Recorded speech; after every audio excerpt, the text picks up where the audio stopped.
My dear brothers and sisters in Christ, sa panahon po ng COVID at ng home quarantine, anong laman ng ating usap-usapan sa ating mga tahanan? Sabi ni Eleanor Roosevelt, great minds discuss ideas. Average minds discuss events, news, current events. Small minds discuss people, showbiz, chismis. At sabi ng ating gospel ngayon, evil minds discuss how to destroy people. Dahil sa gospel reading natin, pinag-usapan, pinagmitikan ng punong pari, mga pariseo at kagawad ng Sanhedrin kung paano ipapapatay si Jesus. Sa panahon po ng COVID crisis, let us be great minds. Hindi lamang pansarili ang inisip natin, intrapersonal. Hindi lamang interpersonal yung relasyon natin sa kapwa, kundi metapersonal ang kapakanan ng pamilya. Dami po natin panahon ngayon upang magplano sa kinabukasan at ngayon sa mga budget ng araw-araw nating gastusin.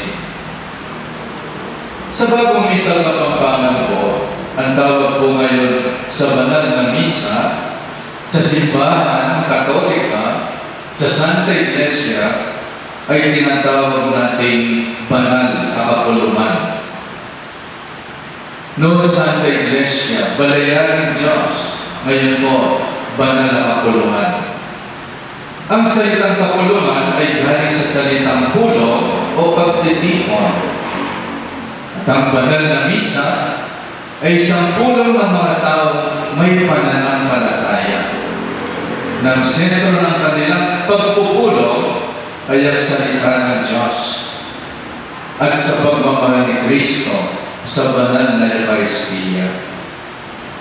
Kaya nga po merong Bible sharing sa mga tahanan, merong family rosary, merong meal time, pagpupulong ng pamilya, centered on the Word of God and centered in our devotion to the Holy Mary, Mother of God, and center ng pagkakaisa, pagtutulungan sa hapagkainan. Dahil binuhay ni Jesus si Lazaro, dumadami na ang naniniwala sa Kanya at nagpulo ang pulong pari, ang pariseo at ang kagawad ng Sanhedrin. Nagpulong sila. Ang kanilang pagpupulong ay banal na kapulungan? Hindi. Isang pagpupulong ng insecurity. Isang pagpupulong ng takot. Isang pagpupulong ng pagpaplano para patayin si Jesus at patahimikin siya.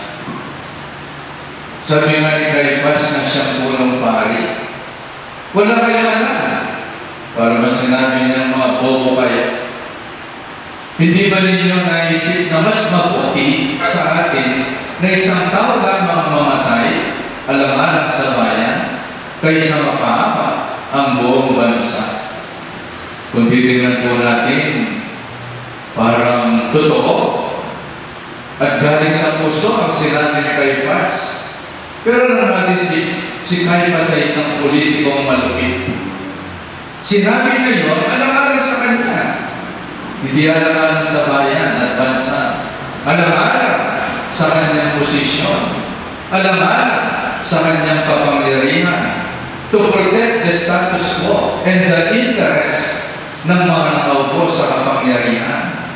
Katulad niya, may posisyon sa Sanhedrin. Pulong pari at iba pa. Na-insecure sila sa kanilang posisyon dahil ang loyalty ng mga tao at pananampalataya ay nag-shift na kay Jesus, hindi na sa kanila. Kasi iba siyang magturo. Iba kanyang tinuturo. Totoo kanyang tinuturo. Isang tao ang dapat mamatay para sa kapakanan ng bansa. Hindi yun eh. Para sa kapakanan nila. Sa panahon ito, narinig ko kanina sa Facebook, yung mayor ng Maynila, na nag-aamot sa mga may mataas na tungkulin sa gobyerno. Natigilan mo ng politika. Ang politika ng siraan at ipahiran ang politika ng damayan at tulungan. Ngayon sila kailangan ng bayan. Ngayon sila makampanya, hindi sa pagkanta o pagsayaw sa mga kampanya, kundi pagbibigay ng tulong sa mga nagugutom at nangangailangan. Sana masabi ng mga nagboto sa ating mga politiko na may puso si Mayor, marunong makisa ang ating mga punong bayan sa paghihirap ng taong bayan. Nauna, hindi bukas. Nauna. At dahil marami yung nangangailangan ng tulong, hindi pangako ang kailangan ng mga tao ngayon. Tulong. Pantawid gutom sa kanilang araw-araw na buhay. Higit sa kulona ng bulaklak sa patay, mas kailangan ng tao may 5 kilong bigas, 2 sardinas o 5 sardinas, mga 5 itlog, baka 5 Maggi noodles, pantawid gutom. My dear brothers and sisters, kumisan, alam natin lahat sa kahirapan ng buhay, kahit walang ulam, basta tinasi, dinamon niya sa bodanong, ang pumasin, milalabas mo rin na 5 tao.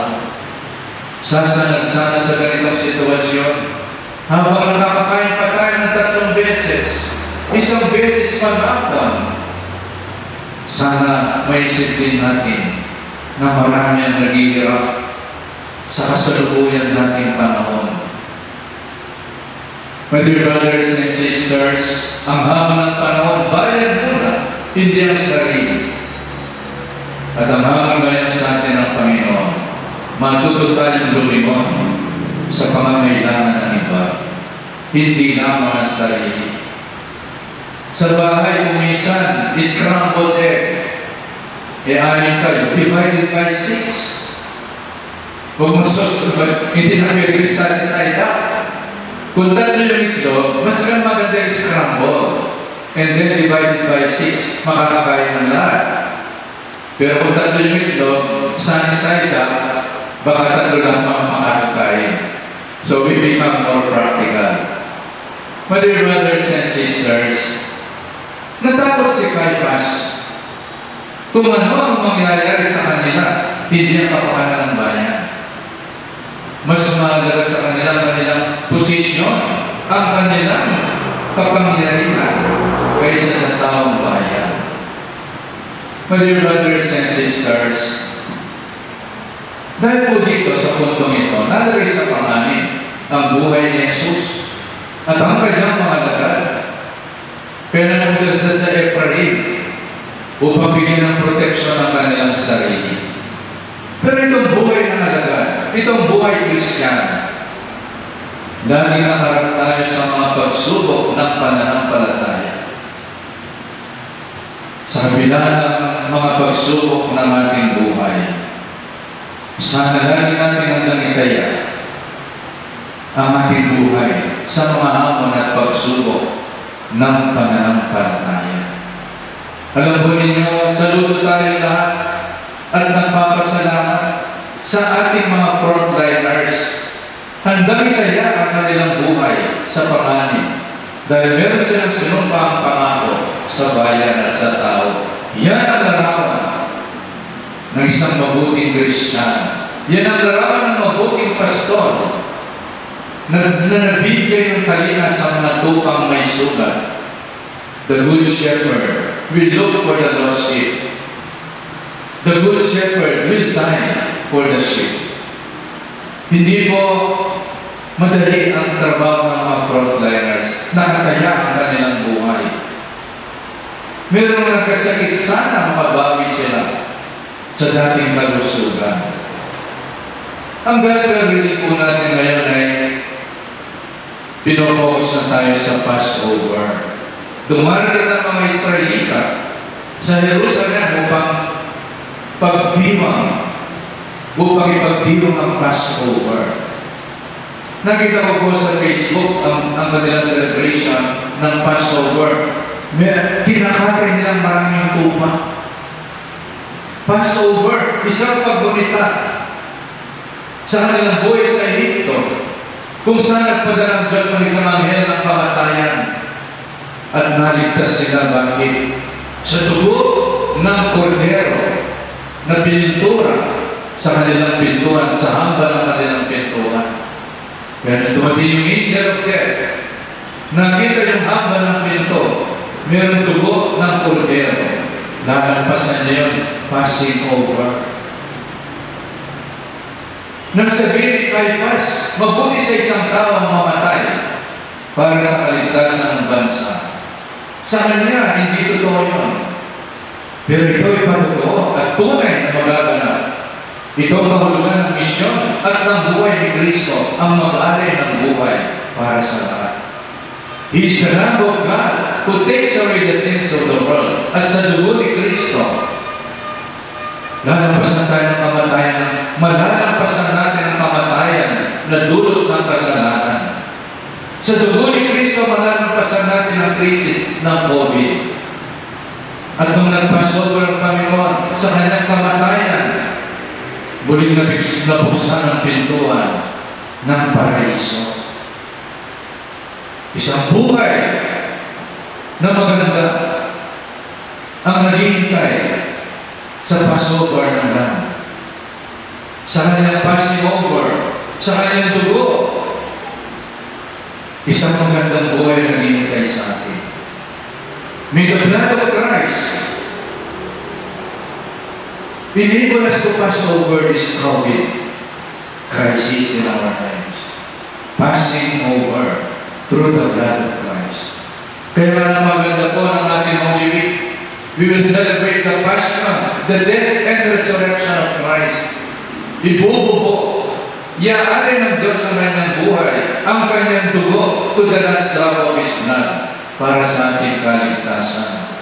By the blood of the Lamb, may we pass over from this crisis ng coronavirus.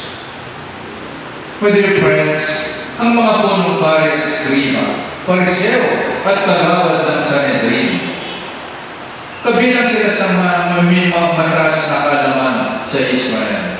Nag-aaral sila yan. Alam nila ang Torah, ang batas at iba pa. Ngunit sa kasamang palad, hindi nila nakilala si Jesus. Nabulag sila ng kanilang mga prejudices. Kaya nagkaisa sila upang ipapatay si Jesus. Suriin po natin ang ating mga sarili sa puntong ito bago natin simulan ng Holy Week. Ikaw ba'y nagtitimtim ng galit sa ibang tao? Delikado ka. Ikaw ba'y may tinatawag masamang kaisipan sa iyong kapwa-tao? Nag-iisip ka ba ng masama? Nagtatanim ka ba ng galit sa iyong ina, sa iyong asawa, sa iyong kapatid? Mag-ingat ka. Baka isang araw, sigawan mo na lang ang nanay mo. Baka isang araw, sampalin mo na lang ang asawa mo. Kasi hinihirpir mo yun eh. Ang dinadalo ng isip mo at ang dinadala ng puso mo galit. Masamang pag-iisip, masamang paghahamad. Tinatawag mo natin mga death wish.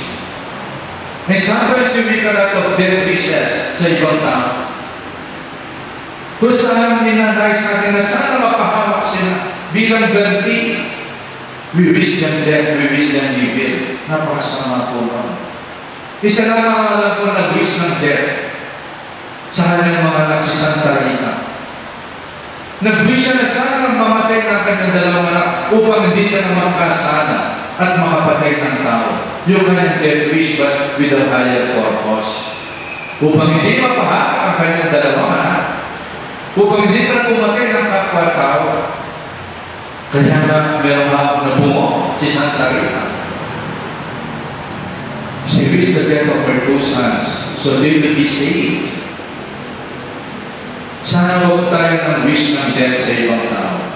Let us wish the healing ng mga tinamaan ng COVID. Let us wish and pray for the safety of the frontliners. Let us wish salvation sa mga namatay na because of COVID. Let us wish protection and safety sa lahat ng tao na hindi pa tinamaan ng COVID. So, my dear brothers and sisters, sana sa darating na mahal na araw, ang wish natin sa isa't isa ay kaligtasan. Napakasama ng wish ng mga Pariseo, punong pari, kagawad ng Sanhedrin, to eliminate Jesus in their lives. Delikado po yun. Huwag nating papatayin o paaalisin ang Diyos sa buhay natin. May we invite the Lord. May we allow the Lord to take over our lives. Let us invite the Lord to be in our families. Let us be one with Mary and Jesus in our journey as we enter the Holy Week. Lunes Santo, Martes Santo, Miyerkules Santo, and the Paschal Triduum. Biyernes Santo, Biyernes Santo, Sabado de Gloria, at muling pagkabuhay ng Panginoon.